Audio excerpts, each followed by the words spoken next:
పిఠాపురం మున్సిపాలిటీలో నూతనంగా నియమించిన పారిశుద్ధ కార్మికుల్లో రెల్లి కులస్తులకే అవకాశం కల్పించే విధంగా కూటమి ప్రభుత్వానికి విజ్ఞప్తి చేస్తానని తెలుగుదేశం పార్టీ రాష్ట్ర అధికార ప్రతినిధి పిఠాపురం మాజీ ఎమ్మెల్యే వర్మ రెల్లి కులస్తులకు హామీ ఇచ్చారు. పిఠాపురం పట్టణానికి చెందిన రెల్లి కులస్తులు మాజీ ఎమ్మెల్యే వర్మను కలిసి వినతిపత్రం అందజేశారు. పిఠాపురం మున్సిపాలిటీలో రెల్లి కులస్తులనే పారిశుద్ధ కార్మికులుగా తీసుకోవాలని ఈ సందర్భంగా విజ్ఞప్తి చేశారు.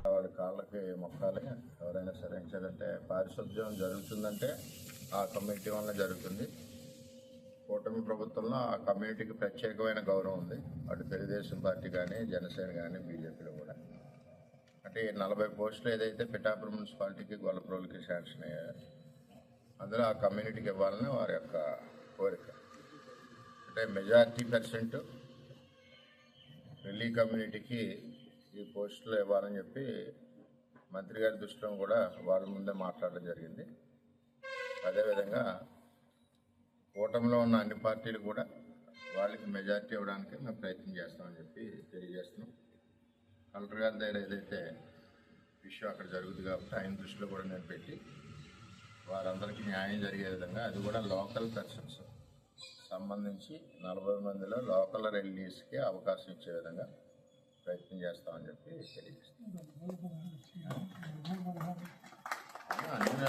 పిఠాపురం నగర పంచాయతీ పిఠాపురం మున్సిపాలిటీ, గొల్లప్రోలు నగర పంచాయతీకి సంబంధించిన గొల్లప్రోలు నగరంలో ఉన్న రిలీజ్తో పాటు మెజార్టీ 180% ఈ వచ్చిన పోస్టులో వారికి అవకాశం కల్పించే విధంగా ప్రయత్నం చేస్తాం.